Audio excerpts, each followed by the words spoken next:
Assalamualaikum warahmatullahi wabarakatuh. Terima kasih kami sampaikan kepada Bapak Ibu Guru BK, Guru mata pelajaran, dan juga Ibu Wali kelas yang menyempatkan hadir dalam kegiatan aksi nyata modul 1.4, yaitu konsep dan aplikasi budaya positif yang diterapkan di SMP Negeri 11 Malang. Saya Nurul Komariah, CGP Kota Malang, Angkatan 4 dari kelas 132A.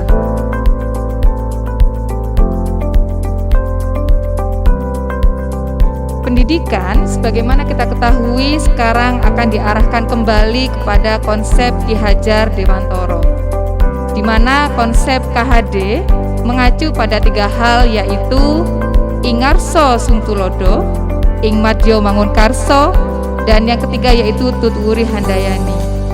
Di depan selalu memberi contoh dan juga memberi teladan yang baik kepada murid-muridnya. Kemudian di tengah selalu memberikan semangat, dan yang di belakang selalu memberi dorongan sehingga potensi yang dimiliki oleh siswa terus maju. Kemudian pendidik dalam versi Ki Hajar Dewantoro yaitu mengembangkan dan memfasilitasi. Jadi ketika kita menggarisbawahi memfasilitasi di sini, posisi pendidik itu adalah sebagai fasilitator. Mereka hanya mampu menggiring potensi yang dimiliki oleh peserta didik sehingga potensinya dapat berkembang dengan maksimal selaras dengan kemajuan kodrat zaman maupun kodrat alam. Ini yang sedang kita hadapi saat ini, yaitu kodrat alam dan kodrat zaman. Mungkin sudah bertemu dengan zamannya, di mana pembelajaran yang ada di antara kita atau di sekolah kita yaitu pembelajaran dengan menggunakan moda daring maupun moda luring. Kemudian dalam kodrat alam, di mana seluruh siswa memiliki potensi sendiri-sendiri yang dibawa dari keluarganya, yang dibawa dari lingkungan masyarakatnya, sehingga pembelajaran atau pendidikan yang kita berikan kepada siswa selayaknya harus sesuai dengan kemajuan kodrat zaman dan kodrat alam. Kemudian yang ketiga yaitu suasana pembelajaran harusnya mengacu kepada merdeka belajar dan terciptanya budaya positif di sekolah.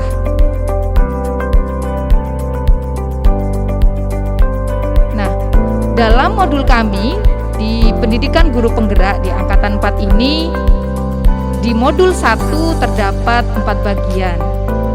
Pada modul pertama yaitu refleksi filosofi dari pendidikan menurut Ki Hajar Dewantoro. Kemudian yang kedua adalah nilai dan peran dari seorang guru penggerak harus mandiri, reflektif, kolaboratif. Sebagaimana kita ketahui, ketika kita berjalan sendiri, kita bergerak sendiri, maka hasil yang akan tampak di dalam pendidikan itu tidak akan terlalu tampak jelas. Akan tetapi ketika kita belajar berkolaborasi dengan seluruh Bapak Ibu guru yang ada di sekolah kita, kemungkinan perubahan itu akan dapat kita raih, perubahan menuju ke arah yang lebih baik. Kemudian yang ketiga adalah inovatif, dan selanjutnya adalah berpihak pada murid. Jadi setidaknya pembelajaran kita di kelas kita masing-masing tidak hanya mengacu pada Bapak Ibu guru, akan tetapi kita sajikan pembelajaran yang berpihak kepada murid.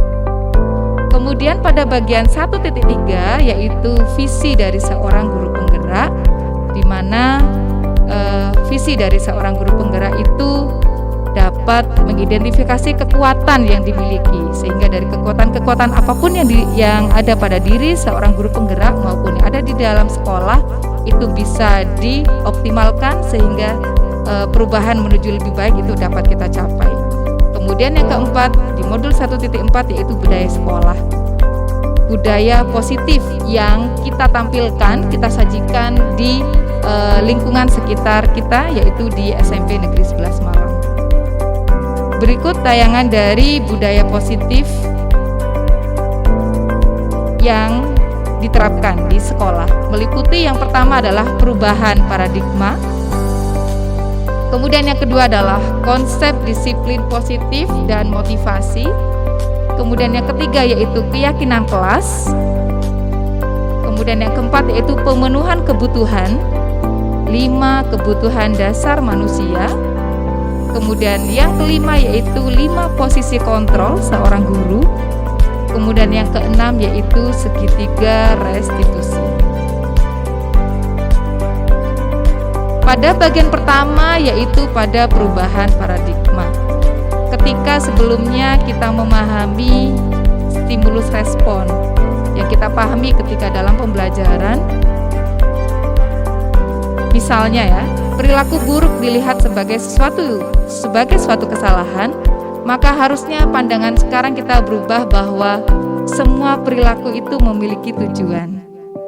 Meskipun kita mengamati siswa kita mungkin ada yang berperilaku kurang layak atau kurang pantas, harusnya kita tidak langsung menyalahkannya, akan tetapi kita coba melihat kembali apa tujuan dari si anak berbuat seperti itu. Kemudian orang lain bisa mengontrol saya kalau dalam stimulus sebelumnya, akan tetapi mulai sekarang kita belajar untuk memiliki persepsi bahwa saya sendirilah yang bisa mengontrol diri saya. Kemudian pada stimulus respon tentang dunia di sini saya bisa mengontrol orang lain, maka teori kontrolnya adalah Anda tidak bisa mengontrol orang lain. Kemudian di sini pemaksaan ada pada saat bujukan gagal, maka di sini yaitu kolaborasi dan konsensus menciptakan pilihan-pilihan baru. Kemudian model berpikir menang kalah, sedangkan di sini adalah model berpikir menang-menang. Jadi tidak kita memaksakan keinginan atau pendapat kita untuk orang lain, akan tapi bagaimana caranya kita temukan titik temu yang itu menjadi win solution bagi kondisi yang sedang ada pada lingkungan masyarakat yang ada di pendidikan. Berikutnya tentang konsep disiplin dan motivasi. Kalau sebelumnya disiplin itu erat kaitannya dengan hukuman, akan tetapi disiplin dalam konsep ini bahwa siswa diajak untuk belajar menggali potensi yang dimiliki. Nah, misalnya ditemukan siswa yang tidak menggunakan sepatu berwarna hitam, maka kita coba memberikan suatu pembelajaran disiplin, bukan siswanya diminta untuk berlari, akan tetapi kita beri sesuatu yang sifatnya siswa itu belajar dari kesalahan tersebut. Sehingga tujuan dari disiplin positif adalah menanamkan motivasi pada murid kita, yaitu untuk menjadi orang yang mereka inginkan dan menghargai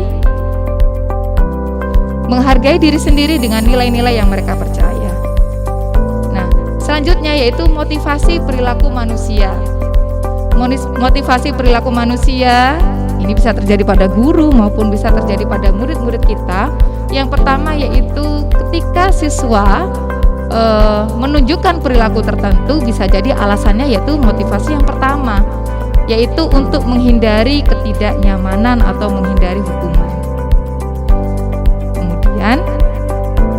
Motivasi perilaku manusia yang kedua yaitu bisa jadi karena ingin mendapatkan imbalan atau penghargaan dari orang lain.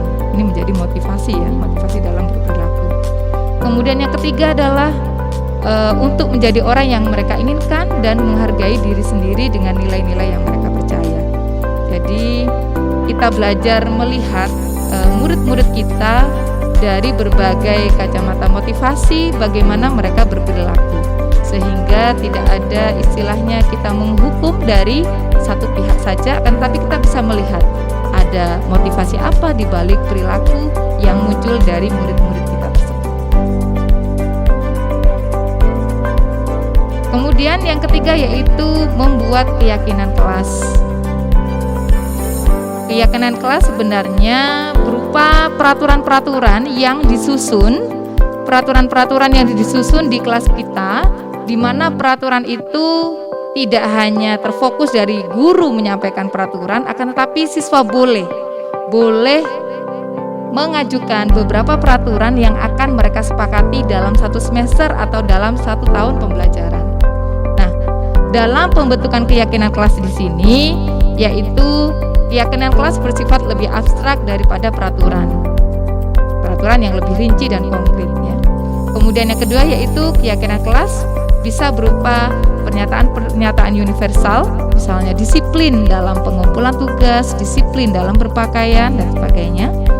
Berikutnya yaitu pernyataan keyakinan di kelas dibuat dalam bentuk yang positif, tidak ada kata-kata negatif di dalamnya. Kemudian yang keempat yaitu keyakinan kelas mudah diingat dan dipahami oleh warga yang ada di kelas tersebut.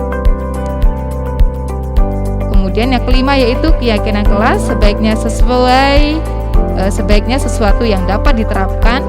Kemudian yang keenam adalah semua warga kelas hendaknya ikut berkontribusi dalam pembuatan keyakinan kelas lewat kegiatan curah pendapat. Jadi semuanya bisa mengajukan pendapat-pendapatnya berkaitan dengan peraturan yang akan mereka lakukan, yang akan disepakati di kelas tersebut.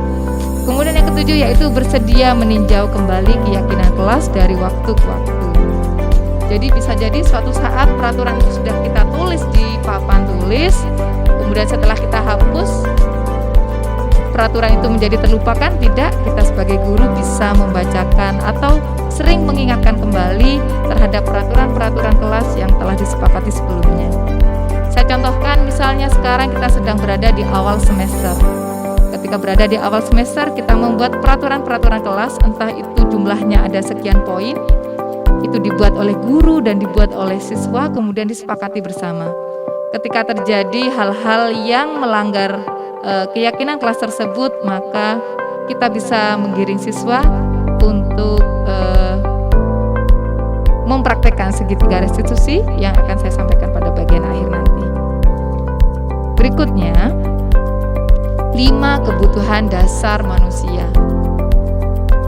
Seringkali kita tidak bisa memahami mengapa siswa tersebut melakukan suatu hal, mengapa si A, si B melakukan hal-hal yang itu sifatnya di luar nalar misalnya, ataupun hal-hal yang tidak sesuai dengan yang kita inginkan pada saat pembelajaran sedang berlangsung. Jadi 5 kebutuhan dasar manusia. Yang pertama yaitu survival, yaitu kebutuhan untuk bertahan hidup ya. Bisa jadi ketika pembelajaran sedang berlangsung, tahu-tahu siswa ada yang ngemil sedikit makanan atau minum. Bisa jadi ini bagian dari yang pertama. Kemudian yang kedua adalah cinta dan kasih sayang. Ketika di rumah mungkin kurang mendapatkan perhatian dari orang tua, sehingga perilaku di sekolah agak sedikit jahil misalnya, maka bisa jadi siswa itu sedang memiliki kebutuhan yang kedua, yaitu kebutuhan cinta dan kasih sayang dan kebutuhan untuk diterima. Kemudian yang ketiga yaitu kesenangan, yaitu kebutuhan untuk merasa senang. Yang keempat adalah kebebasan ya. Sebagai kita ketahui, siswa-siswa kita ketika kita berikan peraturan yang terlalu ketat misalnya, maka siswa itu agak sedikit kurang menerima. Maka inilah pentingnya kita memahami kebutuhan dasar dari siswa-siswa tersebut. Kebutuhan akan pilihan. Kemudian yang kelima yaitu penguasaan, kebutuhan pengakuan atas kemampuan. Bisalah kita sesekali memberikan reward kepada siswa-siswa yang telah menunjukkan potensinya, ini sebagai motivasi untuk siswa lain sehingga mereka bisa terus berkompetisi dalam pengembangan potensi dalam pendidikan. Berikutnya, yang kelima adalah 5 posisi kontrol. Terdapat tipe-tipe guru, tipe-tipe kontrol guru dalam pembelajaran. Yang pertama yaitu penghukum, baik itu hukuman fisik maupun hukuman verbal. Ketika memang hukuman fisik itu memang sangat dilarang, maka kadangkala seorang guru tertentu dengan tipe guru tertentu itu memberikan hukuman secara verbal. Hukuman secara verbal misalnya seorang guru ini memberikan julukan tertentu, kenapa kamu seperti ini, dengan julukan-julukan kata-kata yang negatif misalnya. Kemudian yang kedua yaitu dalam tipe kontrol yang pertama yaitu penghukum. Contohnya seorang guru memaksa siswa untuk patuhi aturan saya, patuhi aturan yang telah saya buat. Kemudian yang kedua adalah tipe guru pembuat orang merasa bersalah. Ibu sangat kecewa sama kamu. Itu tipe-tipe kontrol dari seorang guru dalam pembelajaran. Kemudian yang ketiga adalah tipe teman. Ingat, bantuan Bapak selama ini sudah sangat banyak. Apa yang telah kamu lakukan? Kita bisa menggiringnya. Kemudian yang keempat yaitu tipe monitor atau pemantau. Seperti peraturan yang telah dibuat, kemudian siswa melakukan kesalahan. Jadi di sini peraturan yang disepakati apa? Nah, siswa diminta untuk mengingat kembali. Kemudian yang kelima yaitu tipe manajer. Jadi ketika melihat siswa sedikit melakukan kesalahan, maka seorang guru menggiring siswa agar mereka menemukan kesalahan dan menjadikan kesalahan itu sebagai pelajaran untuk masa mendatang, sehingga apa saja rencana yang akan mereka buat setelah berperilaku hal tertentu. Oke, berikutnya yaitu segitiga restitusi. Restitusi di sini yaitu proses menciptakan kondisi murid untuk memperbaiki kesalahannya. Meskipun tampak jelas bahwa siswa telah melakukan kesalahan atau melanggar suatu peraturan, maka alangkah baiknya kita menstabilkan identitasnya, sehingga posisinya bukan posisi menjadi orang yang bersalah sepenuhnya, tapi kita menggiring. Ada hal apa di balik perilaku tersebut dilakukan oleh seorang murid. Kemudian yang kedua yaitu validasi tindakan yang salah. Nah, kita mencoba menggali kira-kira perbuatan tersebut termasuk perbuatan yang salah atau tidak. Kita gali, siswa menemukan jawabannya sendiri, baru kemudian pada bagian yang ketiga yaitu menanyakan keyakinan. Untuk selanjutnya, apakah perilaku tersebut akan tetap dipertahankan? Di sisi lain, keyakinan kelas telah tersusun dengan rapi. Nah, pengingat penting ketika kita ingin mendapatkan kelas yang seru dan produktif yaitu kita sama-sama bersikap jujur. Kemudian siswa bertanggung jawab, saling menghargai, ramah, sopan, dan peduli. Kemudian yang terakhir adalah menyimak dengan baik. Berikut ini adalah gambaran ketika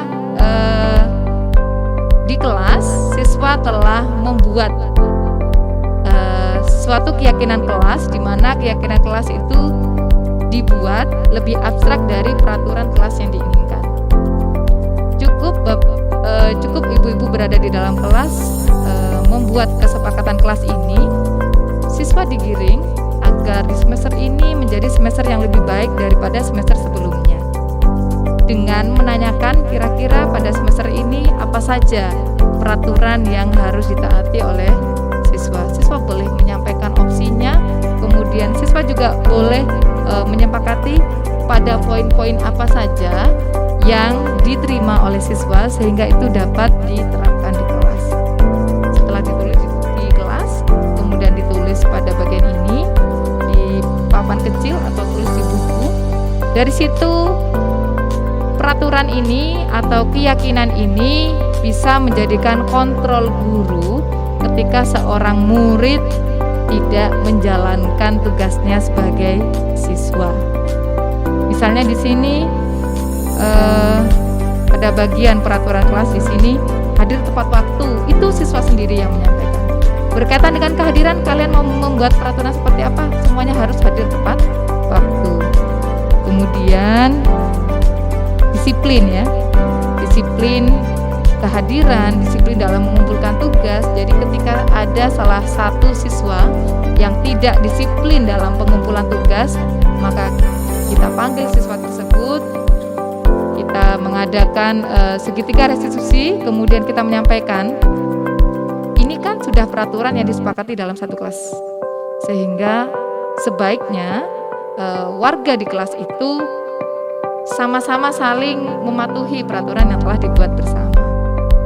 Nah, setelah saya membuat keyakinan kelas ini dari 4 kelas yang telah saya ajar, dalam beberapa waktu peraturan ini cukup efektif dalam rangka mengontrol siswa dalam berperilaku. Salah satu peraturannya juga di situ, siswa dilarang menggunakan HP kecuali untuk pembelajaran.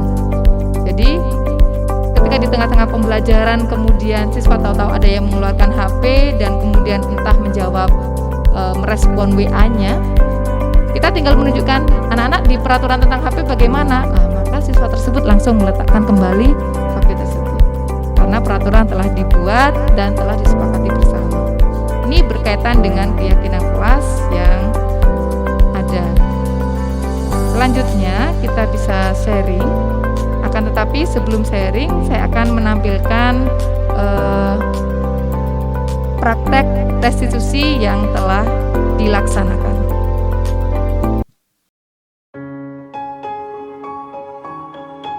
Assalamualaikum warahmatullahi wabarakatuh. Waalaikumsalam warahmatullahi wabarakatuh. Oke, anak-anak, melanjutkan tugas kita pada jam sebelum istirahat. Mari kita membentuk kelompok, setiap kelompok sejumlah 4 siswa. Silakan membentuk kelompoknya masing-masing. Silakan duduk berhadapan dengan teman kelompoknya.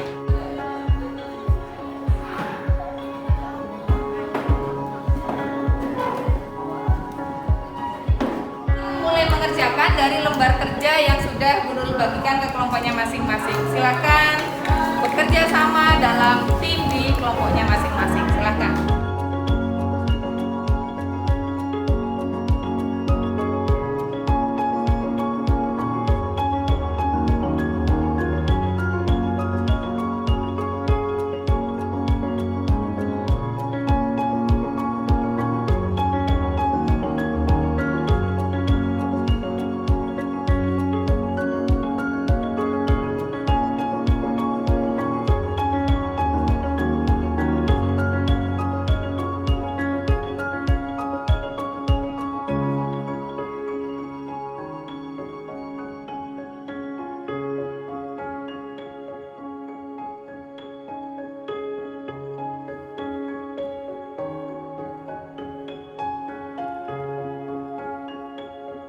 Oke anak-anak, silahkan tugas itu dilanjutkan di rumah.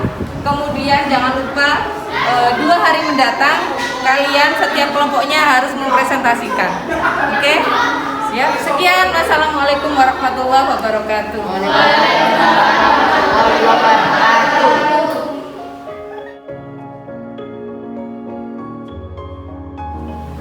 Assalamualaikum Nafisa. Nafisa, hari ini gimana kabarnya? Alhamdulillah saya baik-baik saja, Bu. Sedang kegiatan apa ini? Saya habis ada kegiatan olahraga. Nafisa kira-kira tahu nggak kenapa Nafisa belum panggil ke sini? Saya kurang tahu, Bu. Ya. Tujuan Bu Nurul memanggil Nafisa ke sini sangat ingin membantu Nafisa ketika pembelajaran sedang berlangsung. Gitu. Kira-kira Nafisa mau nggak Bu Nurul tawarkan membuat restitusi sehingga pembelajaran Nafisa menjadi lebih baik? Siap, Bu. Ya, Nafisa mau? Oke. Begini, pada saat Bu Nurul mengajar di kelas kemarin, Bu Nurul sudah membagi siswa ke dalam beberapa kelompok. Dan setiap kelompoknya itu terdiri dari 4 siswa. Nah, salah satu dari teman kelompok Nafisa dari 3 orang yang lain ini bilang sama Bu Nurul, Bu, Nafisa itu berpesan kalau namanya harus ada dalam kelompok ketika tugas kami dikumpulkan. Akan tetapi Nafisa membaca komik. Nah, Bu Nurul sekarang ingin tahu apakah Nafisa memang benar-benar membaca komik? Ya, Bu, saya suka membaca komik. Oh, suka membaca komik? Kira-kira tujuan Nafisa mau membaca komik pada saat diskusi itu apa kira-kira? Saya cuma ingin baca aja, Bu, soalnya saya boring karena teman kelompok saya itu tidak sesuai yang saya inginkan. Oh jadi ada mungkin rasa bosan gitu di kelas, tidak cocok dengan teman-temannya. Kira-kira Nafisa begini, ketika kita kembali ke keyakinan kelas di mana peraturan itu sudah kita sepakati bersama, kira-kira membaca komik pada saat kerja kelompok itu sudah sesuai atau gimana Nafisa? Maaf Bu, saya tidak sesuai dengan peraturan kelas. Selanjutnya, apakah teman-teman kelompok ini akan tetap bisa menerima Nafisa kembali ke kelompok atau bagaimana tindakan Nafisa selanjutnya setelah ini berlangsung? Saya menyadari kalau di sini saya salah, telah melanggar aturan kelas, dan untuk kedepannya saya tidak akan mengulangi dan akan meminta maaf kepada teman kelompok saya. Oh gitu. Jadi Nafisa sudah menyadari bahwa ini bagian dari sesuatu yang melanggar keyakinan kelas kita. Ya. Untuk selanjutnya bagaimana menurut Nafisa? Kembali ke kelas untuk melanjutkan tugas kelompok atau mau kembali ke saya mau pilih kelompok sendiri aja Bu gitu? Bagaimana? Saya ingin kembali ke kelompok saya sebelumnya saja karena saya ingin mematuhi peraturan kelas. Oke Nafisa, dari sini Bu Nurul ingin hari esok semakin lebih baik untuk kita bersama sehingga pembelajaran untuk Nafisa dan teman-teman di kelas dapat berjalan dengan lancar. Itu ya Nafisa? Bisa diterima? Bisa Bu. Bisa. Terima kasih Nafisa atas waktunya. Sekian, Assalamualaikum warahmatullahi wabarakatuh. Waalaikumsalam. Ibu, itu adalah gambaran ketika restitusi diterapkan, ketika kita sudah memiliki suatu peraturan dan peraturan itu sudah menjadi keyakinan kelas, maka sangat mudah bagi kita ketika ingin mengontrol perilaku siswa. Monggo dari beberapa paparan ini mungkin ada yang perlu kita sharing bersama, kita berbagi pengalaman berkaitan dengan bagaimana seharusnya kita menciptakan budaya positif di sekolah kita ini. Silakan Bu Yuniati. Assalamualaikum warahmatullahi wabarakatuh. Waalaikumsalam warahmatullahi wabarakatuh. Terima kasih atas waktu yang telah diberikan. Begini Bu Nurul, terkait saya tertarik tadi tentang keyakinan kelas. Ini budaya kelas, tentang keyakinan kelas. Terkait dengan keyakinan kelas, yang menurut saya intinya membuat peraturan dari yang berasal dari siswa atau kesepakatan kelas itu sendiri. Nah, jika yang peraturan yang dikehendaki misalkan tentang tertib berpakaian atau misalkan tentang sepatu misalkan, kemudian di antara siswa kita tahu siswa sekarang itu sukanya kan modis dan sebagainya ya, modis dan mungkin meminta untuk sepatu itu tidak hitam seperti yang kita buat aturan di sekolah kita.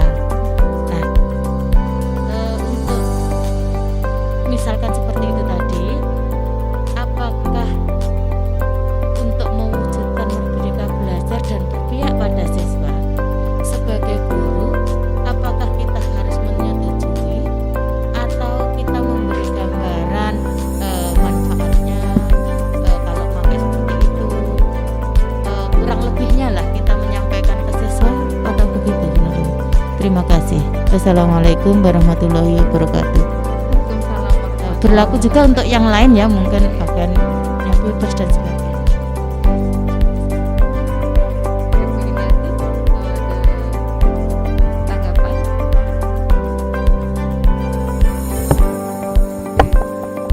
Saya tanggapi dulu nggih, nanti mungkin bisa ditambahkan.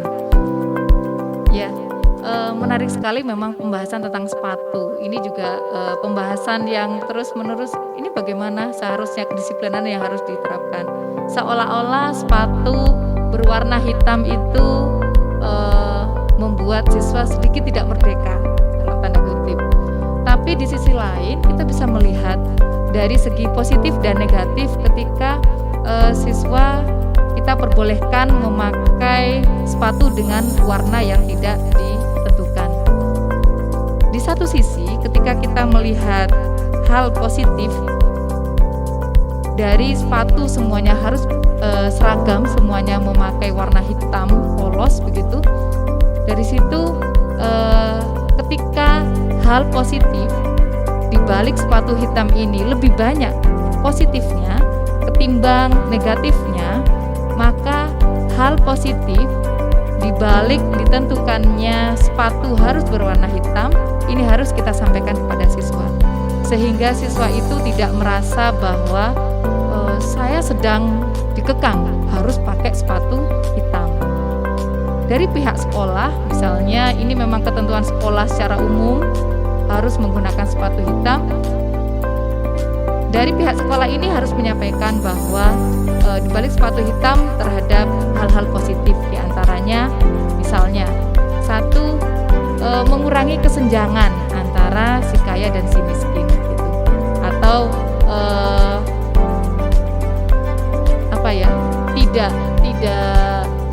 tidak mencolok si siswa ini dari jenis atau dari tingkat ekonomi yang mana, kelompok ekonomi yang mana. Kemudian di sisi lain ini bisa jadi sebagai ciri khas yang ada di sekolah kita. Ciri-ciri sepatu berwarna hitam itu tipe siswa yang ada di SMP Negeri 11 Malang misalnya. Nah, beberapa hal positif ini kita bisa sampaikan kepada siswa sehingga muncul rasa semacam kesadaran dari siswa bahwa oh ternyata hal positif ada di balik adanya peraturan sepatu itu memang harus berwarna hitam. Ini juga hampir sama ketika siswa diharuskan ketika hari tertentu harus memakai biru putih. Hari tertentu harus menggunakan baju batik dan hari tertentu harus menggunakan baju pramuka. Nah, hal-hal positif apa di balik peraturan itu diberlakukan dalam lembaga pendidikan misalnya di sekolah kita, ini perlu kita sampaikan kepada siswa sehingga muncul pengetahuan atau wawasan bahwa ternyata peraturan ini dibuat dalam rangka untuk mencapai beberapa manfaat yang diinginkan. Itu dari saya, atau mungkin ada tambahan dari ibu-ibunya.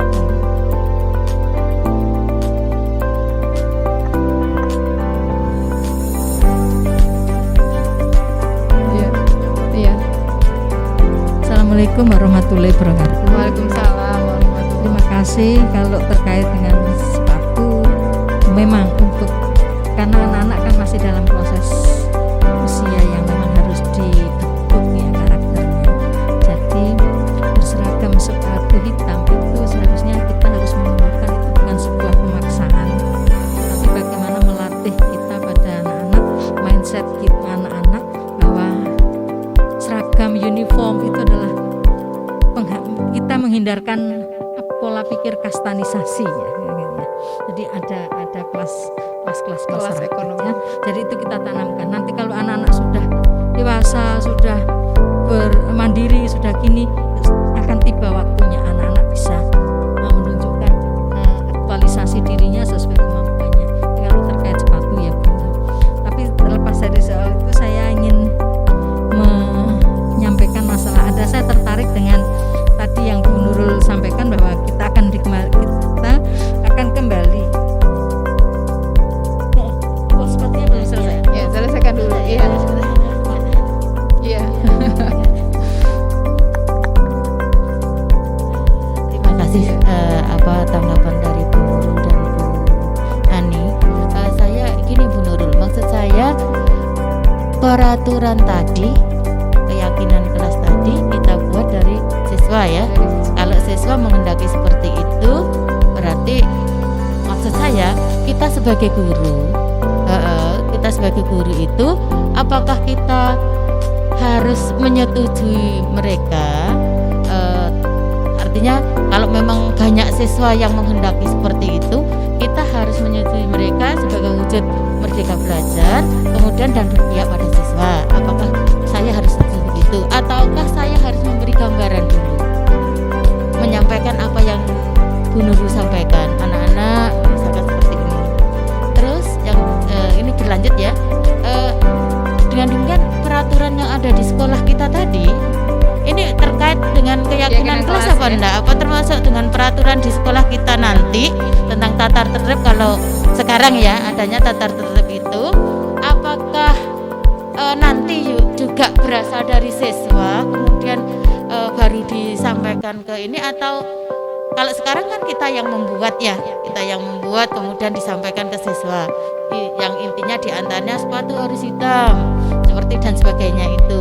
Nah, untuk nanti maksud saya untuk ke depan itu apakah apa mungkin diawali hanya dari kelas saja atau nanti seperti itu juga dari siswa begitu? Iya. Ini terima kasih. Berkaitan dengan akan dibentukannya keyakinan kelas dalam kelas tertentu yang sedang kita ajar, sepertinya kita bisa membuat peraturan itu semuanya boleh dari siswa, akan tetapi dengan syarat kita ada batasan. Kita ada batasan bahwa keyakinan yang kita buat itu tidak melebihi dari peraturan yang telah dibuat oleh sekolah.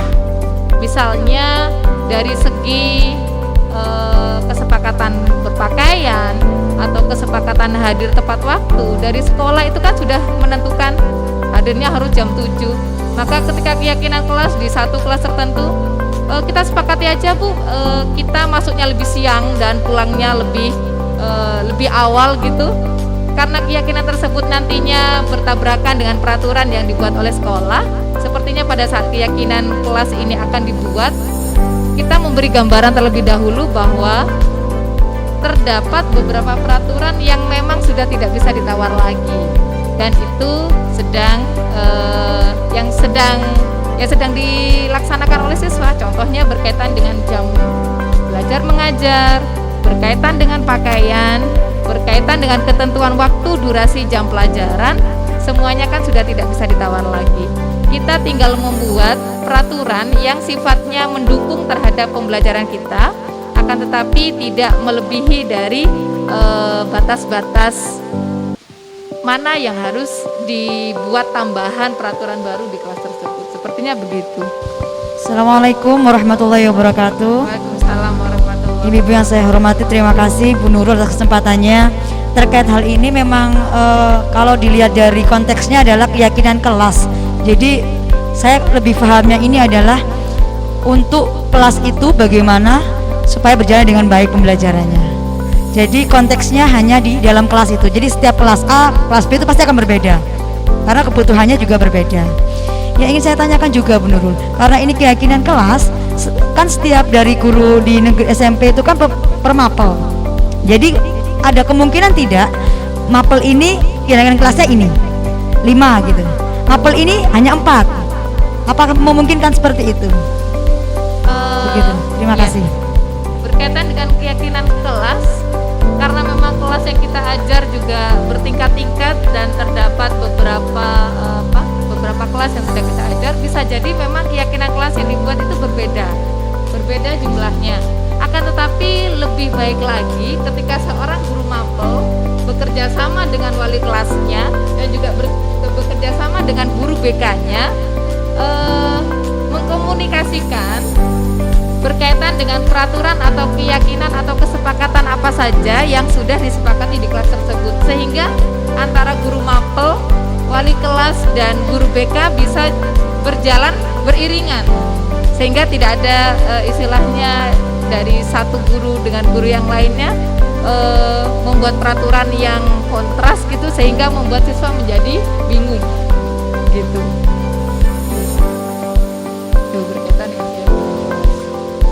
Jadi pentingnya kita kolaborasi juga di situ. Berkaitan dengan kolaborasi ini juga ya berkaitan dengan hal-hal yang terjadi di beberapa siswa yang mungkin karena kendala pembelajaran daring kemarin, siswa yang sangat sulit untuk mengumpulkan tugas tepat waktu.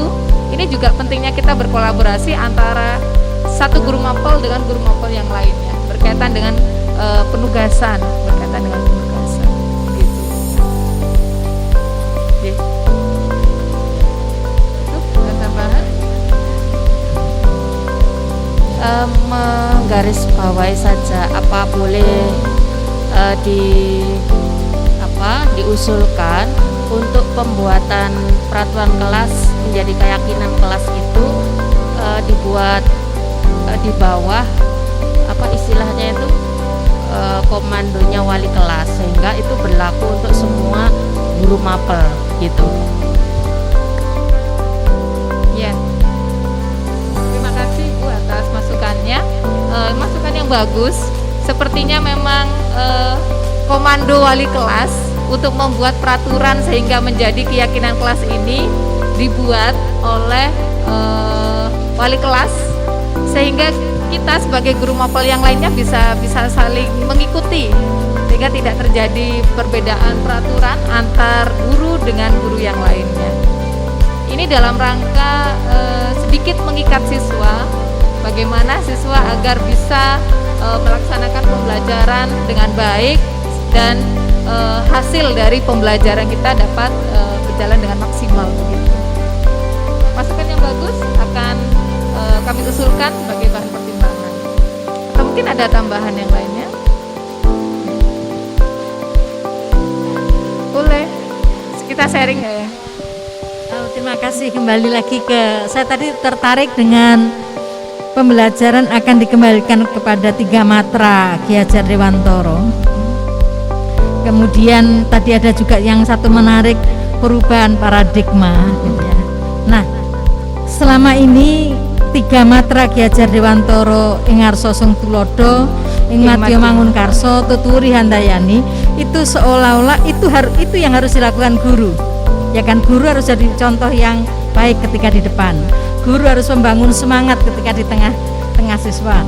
Guru harus mampu menjadi pendorong, motivator pada anak-anak ketika di belakang. Nah, paradigma yang seperti itulah kalau menurut saya seharusnya sudah mulai kita rubah melalui perubahan mindset, bahwa yang harus menjadi contoh yang baik tidak hanya guru, tetapi murid itu harus juga bisa menjadi contoh bagi teman-teman sesamanya, setingkatnya. Jadi itu yang harus kita rubah paradigma. Selama ini paradigmanya tuntutannya Seolah-olah guru. ya, guru harus begini sesuai matranya Bapak Ki Hajar Dewantoro.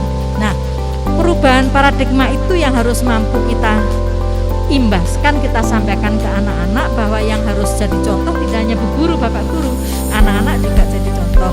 Yang membangun semangat juga anak-anak, yang bisa saling memberikan motivasi anak-anak juga bisa.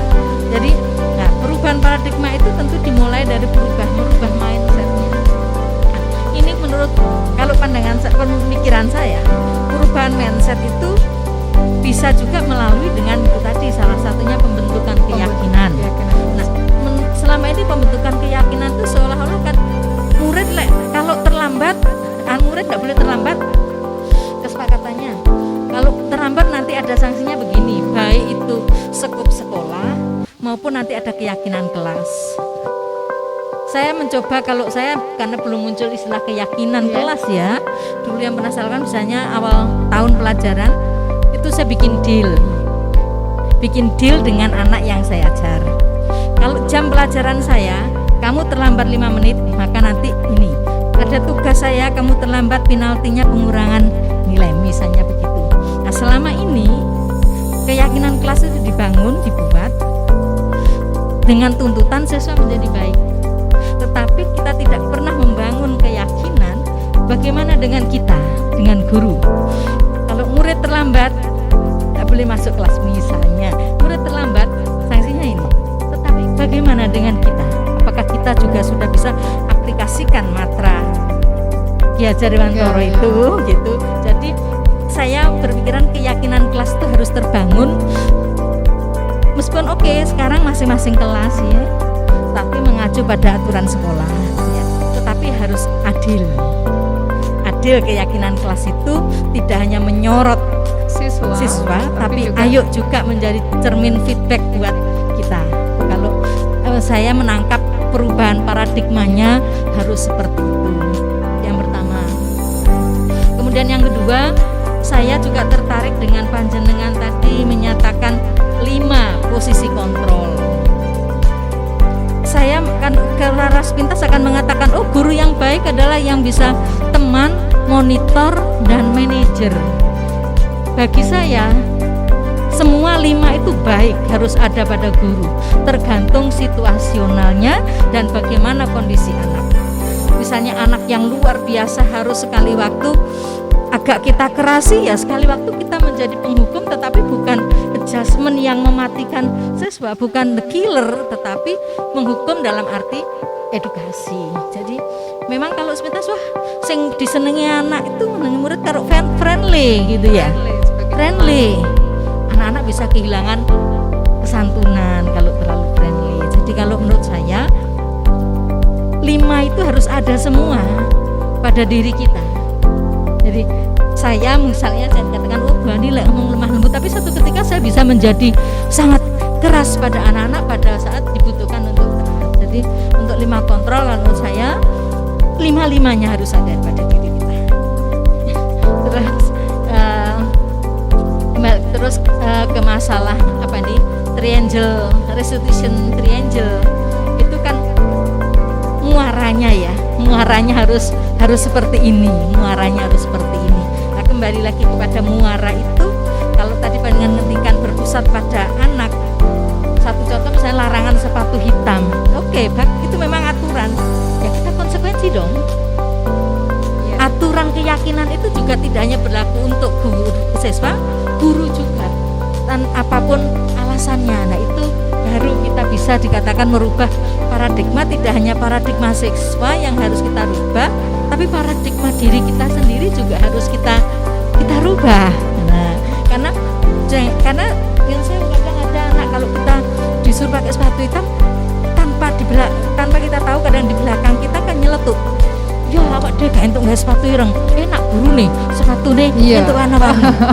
Ini makanya dua sisi, jadi kita harus dua sisi mata uang yang harus kita anak-anak adalah cermin kita, pantulan kita. Nah, kalau anak-anak sudah bisa menjalankan keyakinan kelas yang sudah sepakati, ya konsekuensinya kita insya Allah itu perubahan paradigma akan terjadi. Jadi mungkin diawali dari keyakinan kelas itu. Tapi keyakinan kelas itu harus dengan win-win solution ya tadi ya. Jadi melibatkan dua. Jadi tuntutannya dua sisi dituntut.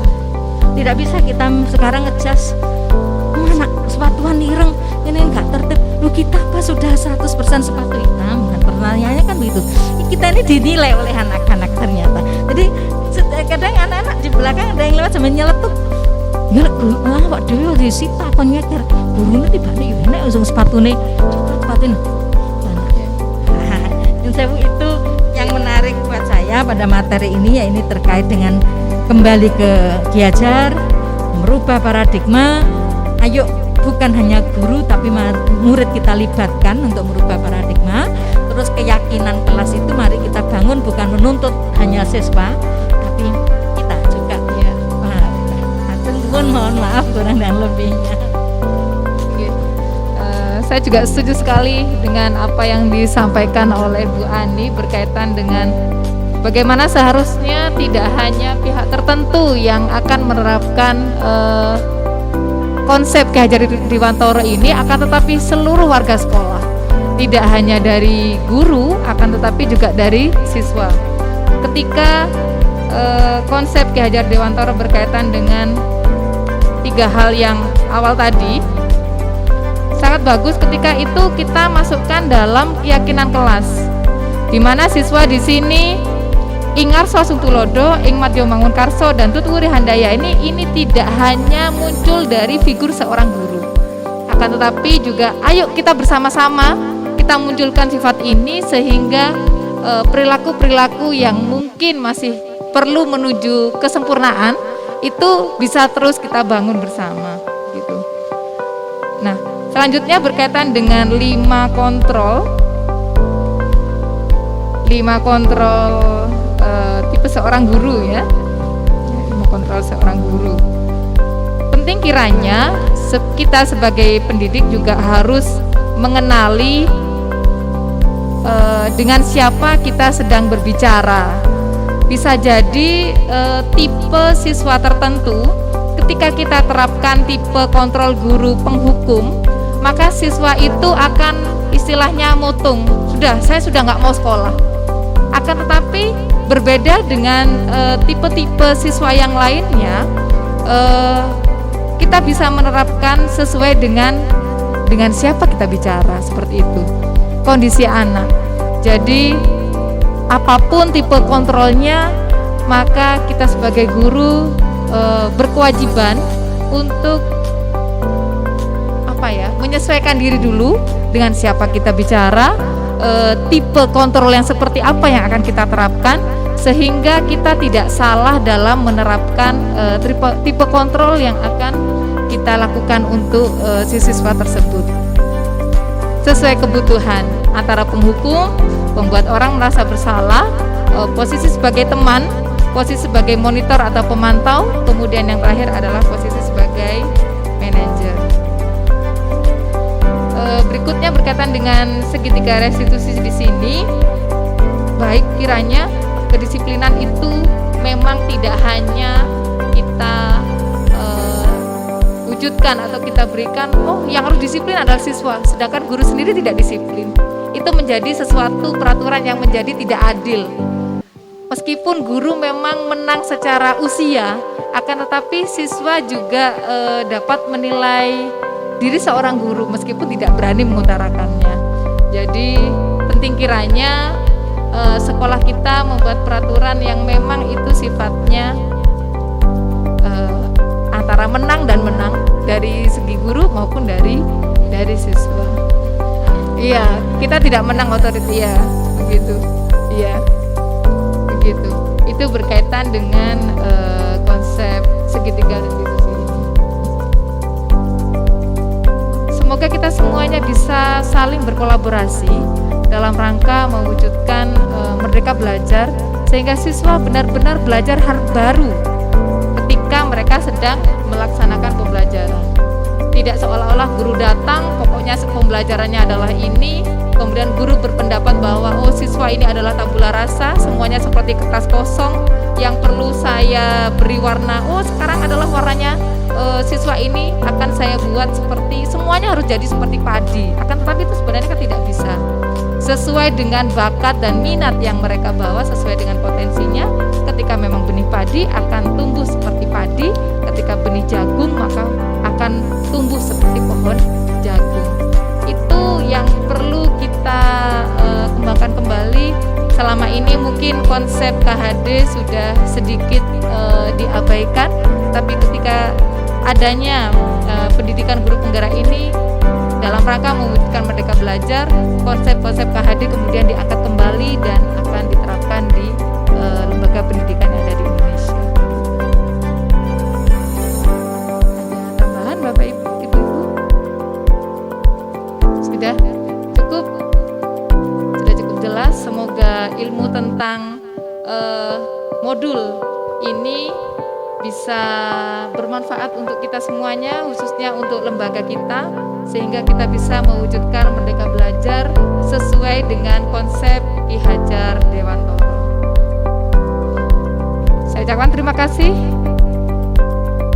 Apapun kita bisa share bersama, apapun juga bisa kita kolaborasi bersama. Semoga masa depan SMP 11 menjadi lebih baik. Sekian, wassalamualaikum warahmatullahi wabarakatuh.